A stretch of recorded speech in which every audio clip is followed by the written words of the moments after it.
Olá, pessoal. Tudo bem? Espero que esteja todo mundo muito bem.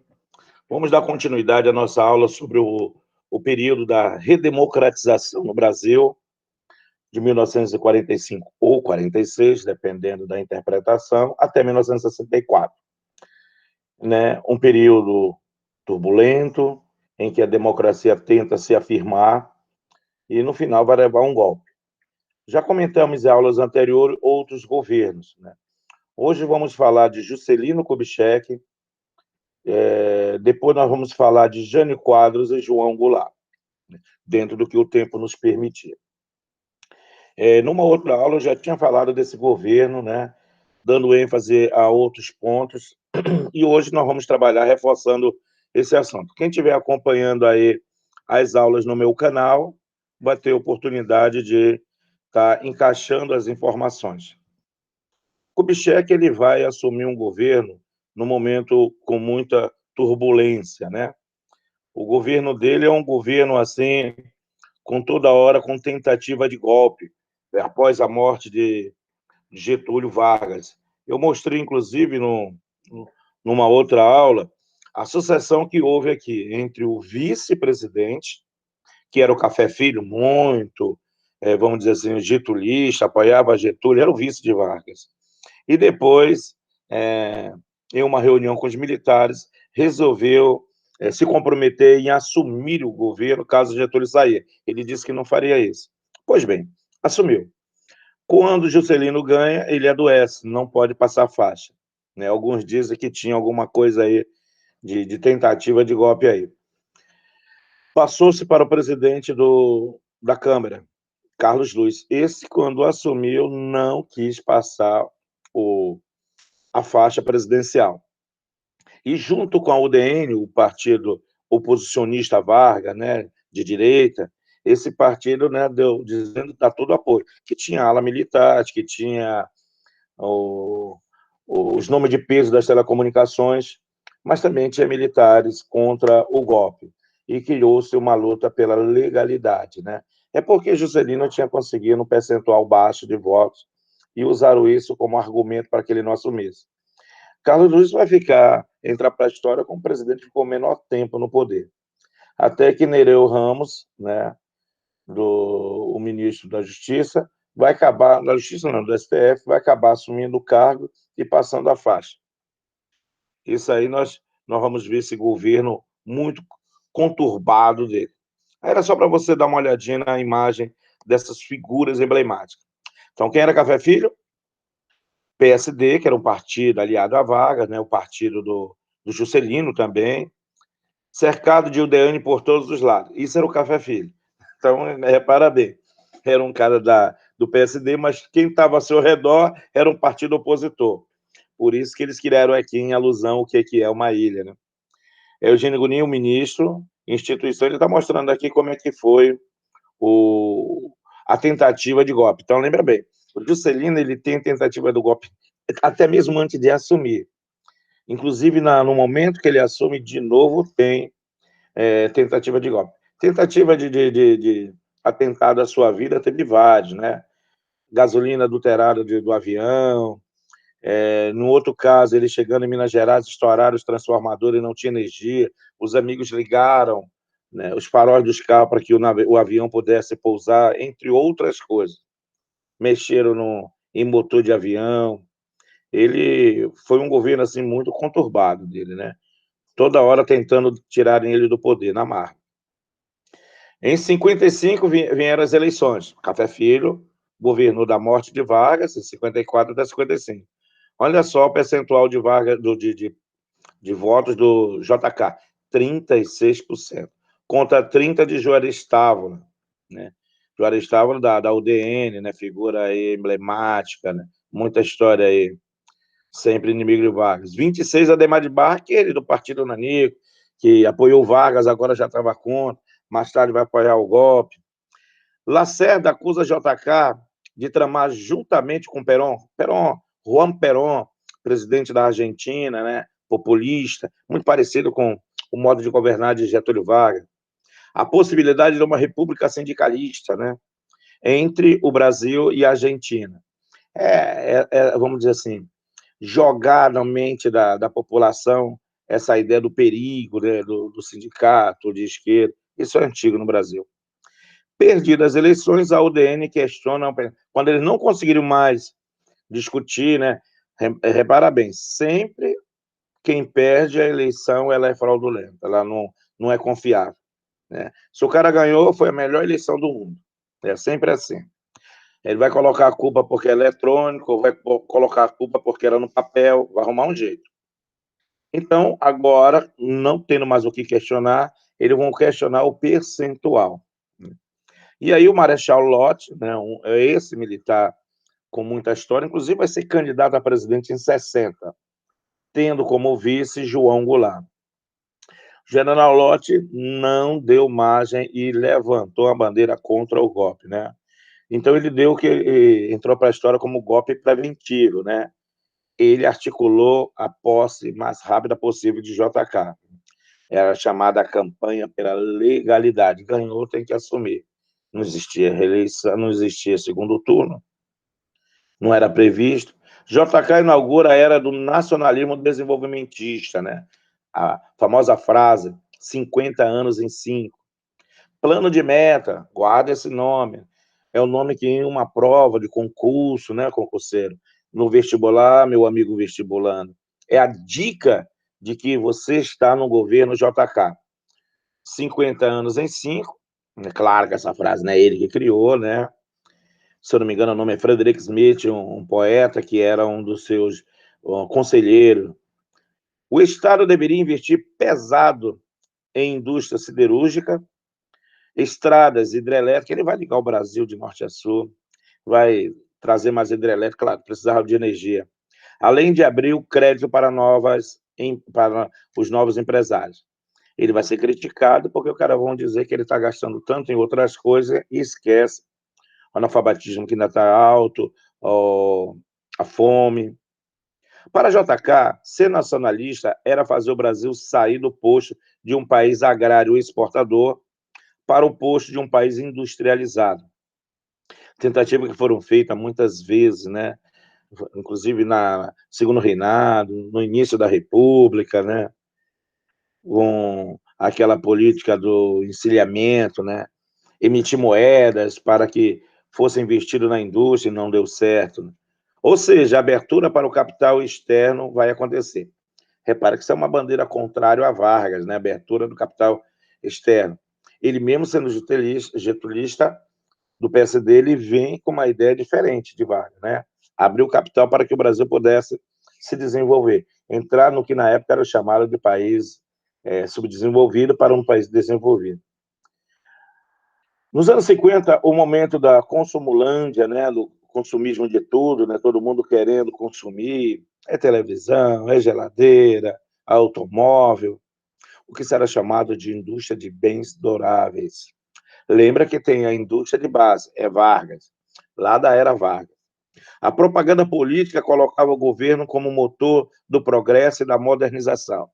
E sempre rindo, cercado de poetas, né, de música, exemplo de Vinícius de Moraes, Tom Jobim, os grandes arquitetos, músicos que estavam surgindo, como Milton Nascimento, ele sentava numa calçada e ficavam cantarolando. Esse era o JK, né?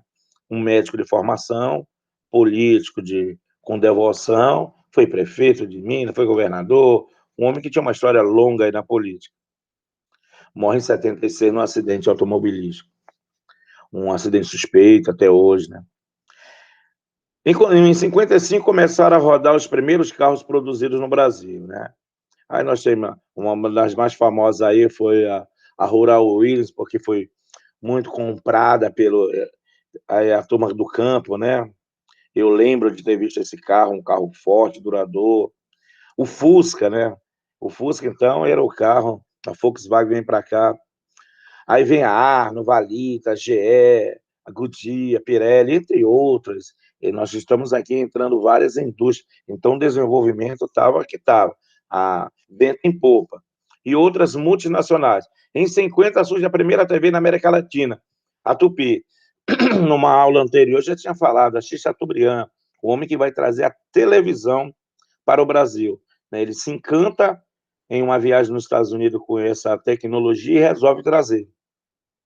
Ele compra as primeiras televisões e vai deixar em pontos estratégicos, como se tivesse aqui só locado a televisão, é dele. Mas para fazer com que o pessoal começasse a enxergar aquilo, né? Então, é um cara que investiu forte nisso aí, acreditou. A televisão ainda não era. Qual era o tchan? Era o rádio.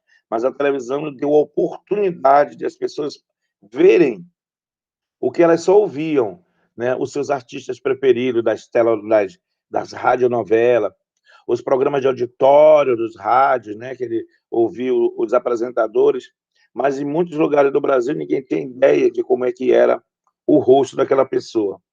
Tinha que ter dinheiro para comprar uma boa revista ou só imaginar como ele era. Então a televisão foi um boom. Logo mais será usada nas campanhas também eleitorais. João Gilberto constrói os primeiros acordes da bossa nova, né?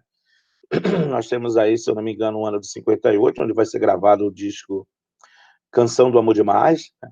Onde João Gilberto vai colocar seus acordes. Elisete Cardoso, que é a cantora. Um disco somente de música de Tom e Vinícius, considerado o primeiro disco exclusivamente de bossa nova.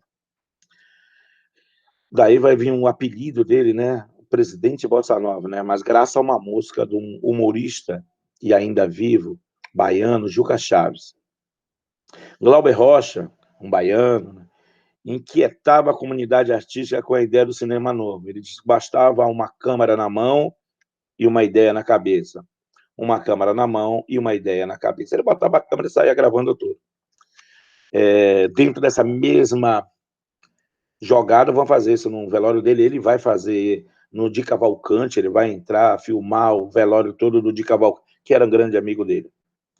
O Brasil parecia realmente pronto para o crescimento, estava tudo indo de vento em popa.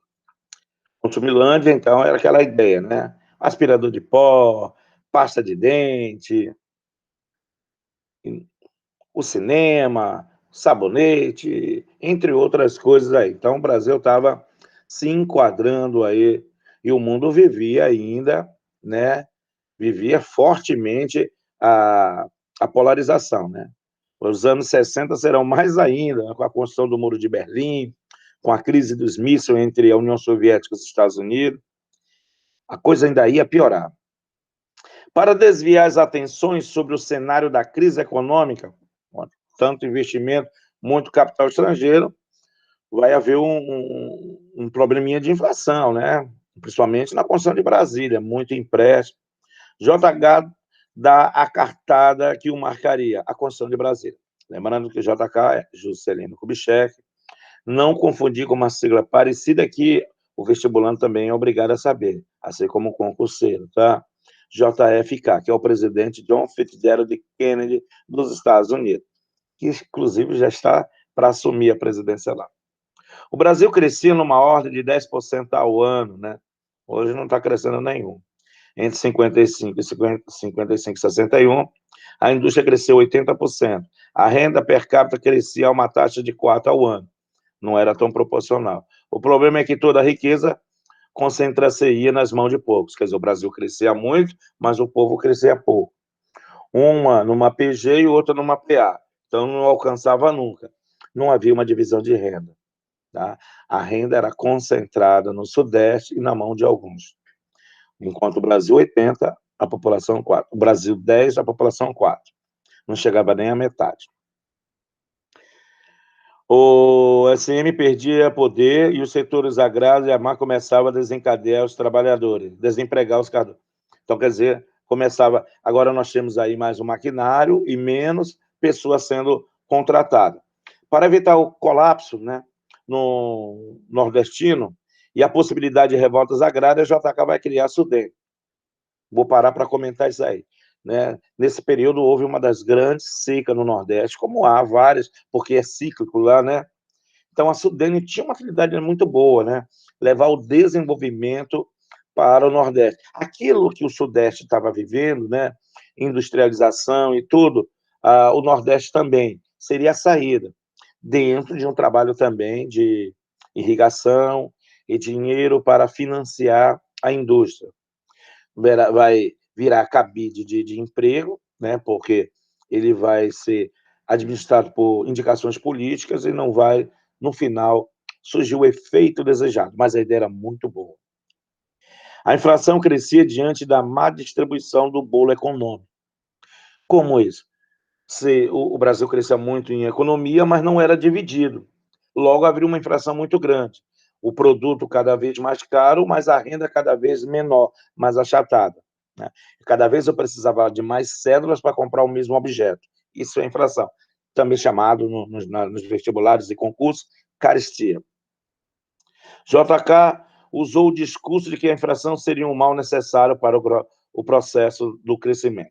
Esse discurso sempre é dado, né? Aumenta os impostos da Selic nos dias atuais, né? Vai dar inflação, mas justifica que o crescimento. Só que mais gente passava fome. Para minorizar a crise, o governo tenta um apoio no FMI, quer dizer, buscar empréstimo no Fundo Monetário Internacional, órgão criado pós-Segunda Guerra Mundial para socorrer os países. Porém, diante da tentativa de controle dos gastos governamentais, o empréstimo não foi fechado. Não foi fechado porque o FMI empresta, mas ele quer condições, tá? Né? Algumas medidas são obrigadas a ser tomadas, qualquer uma outra tem que pegar a permissão dele. Ele empresta, mas ele quer ter uma condição de que vai receber de volta. Em 59, são retomadas as relações comerciais com a União das Repúblicas Socialistas Soviéticas. Observa, vai e volta, vai e volta. Ela tinha sido cancelada em 1950, deixa eu ver aqui, 45, 48, num governo do Dutra, em 48. Em 47 tinha sido colocado na clandestinidade o Partido Comunista do Brasil, né? PCB, né? PCdoB, PCB, e em 48 foi canceladas as relações. Volta agora em 59 e depois, durante o período do regime militar, será suspenso novamente. JK lança a ideia da OPA, Operação Pan-Americana, rechaçada pela Aliança para o Progresso. Sem o empréstimo do FMI, JK recorre a bancos internacionais e a emissão de papel moeda. Aqui é que a inflação vem. Emissão de papel moeda sem a produção devida, sem um correspondente de uma reserva de ouro ou de produção, é o que eles chamam de papel sem lastro ouro. Lembra lá do encilhamento que eu já falei na aula de hoje, né, com Rui Barbosa? Mais papel moeda, né, sem o devido crescimento, inflação. Tá? Inflação. É o risco. Eu vou ter muito papel circulando, muito dinheiro circulando, mas sem o devido valor. Com salários despencando, uma inflação galopante, quer dizer, que vai aumentando, aumentando, e o poder aquisitivo diminuindo, diminuindo. É o que ele chama de salário despencando. E a desvalorização da moeda nacional, né, emitiu muito papel moeda, sem valor, acaba perdendo em relação ao dólar. O plano de meta não transformou o Brasil, não decolou. Em 1960, após a inauguração de Brasília, é aberta a campanha, a sucessão presidencial. E aí nós temos o último presidente do período da primeira redemocratização, como alguns chamam, ou do período populista, o último a completar o seu governo. Aqui não conta, mas eu falei. Inclusive, antes de assumir, do primeiro dia, já houve uma tentativa de golpe dentro dos quartéis contra a JK, né? Foi muito difícil. A aeronáutica, então, se rebelou várias vezes contra a JK. Lembra que a aeronáutica, o seu chefe maior, era da UDN, né? O brigadeiro Eduardo Gomes, então tinha muitos seguidores da UDN lá dentro.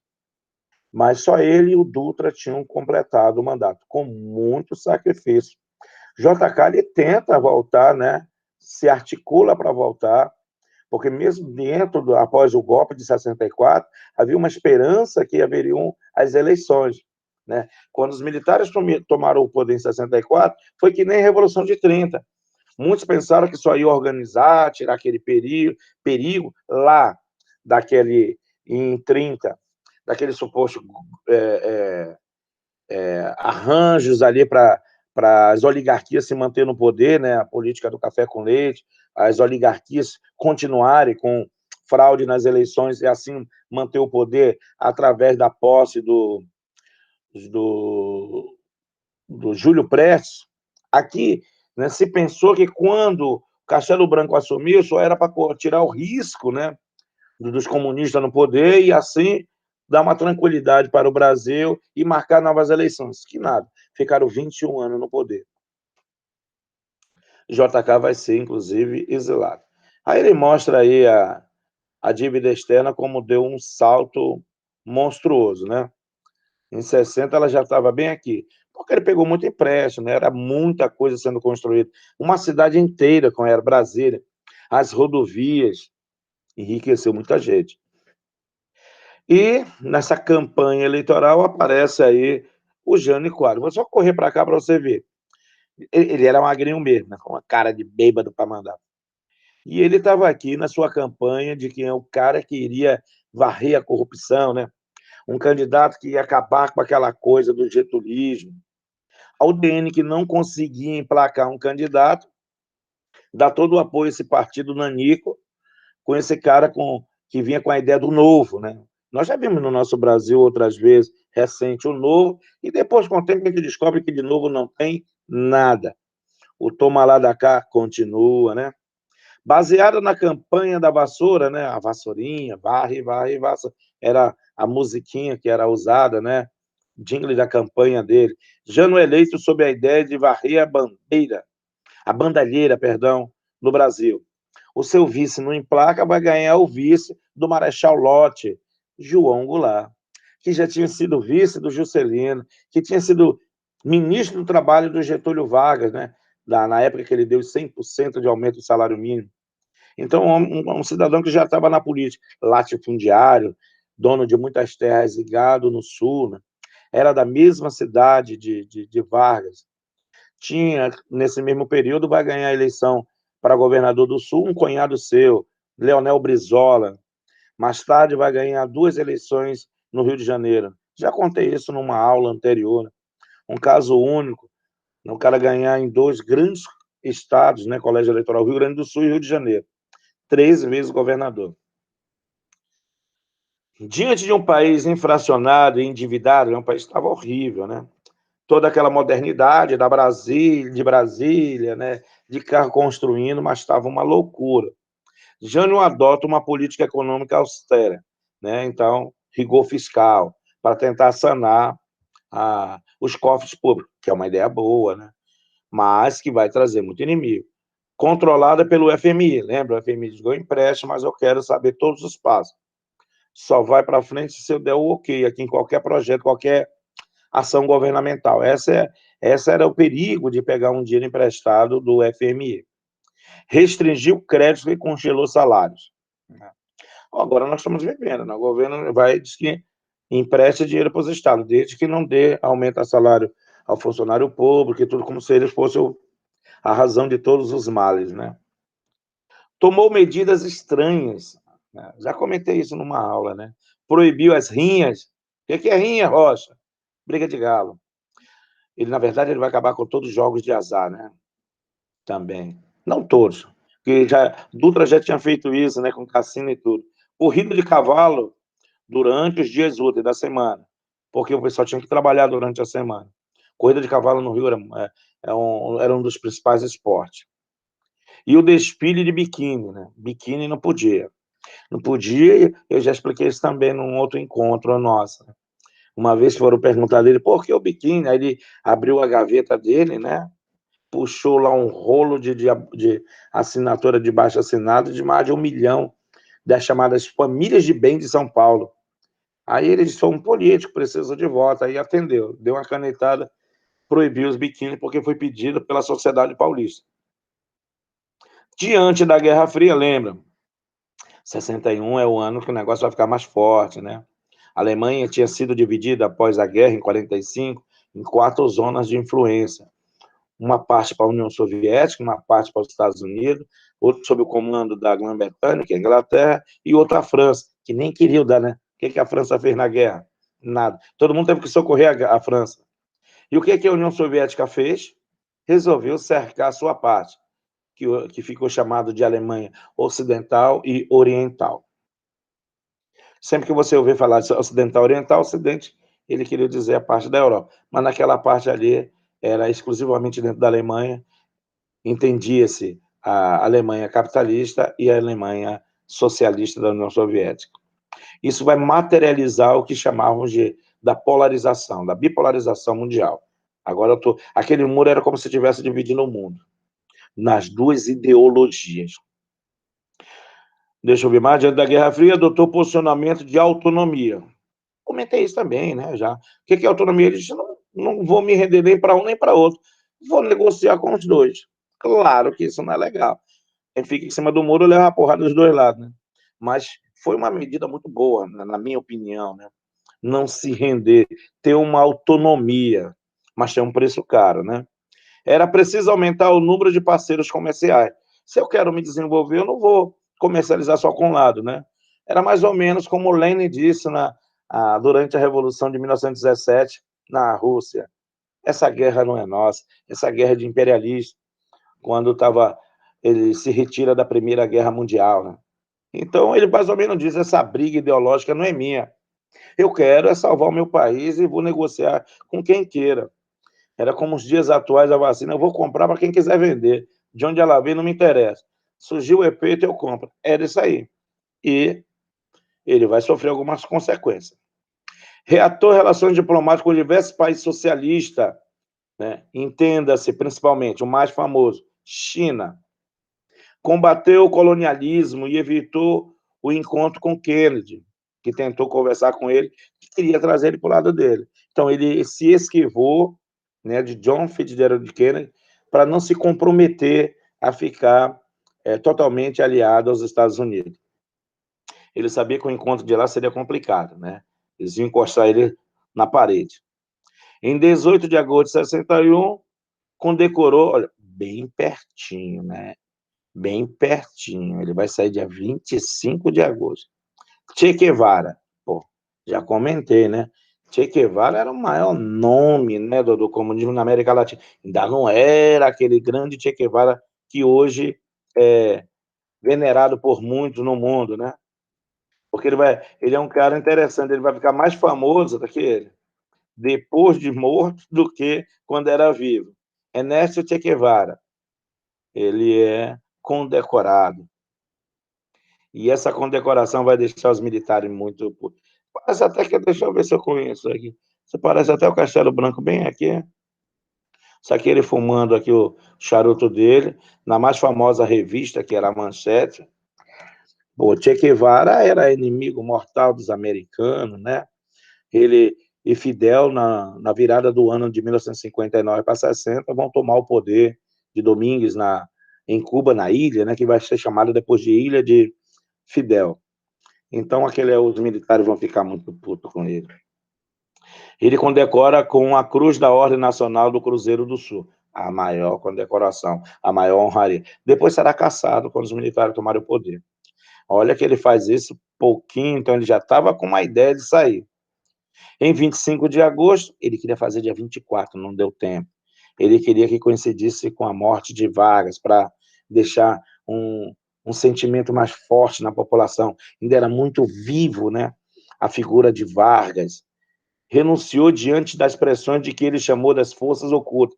Esse termo é muito comum em aparecer nos concursos, forças ocultas, né? Foi a desculpa que ele deu, né? E aí o nosso Jânio Quadros, conforme uma caricatura que foi. Num outro momento, eu vou falar da posse de Jango e do período do regime militar, tá? Aí a gente aguarda um outro encontro. Até lá.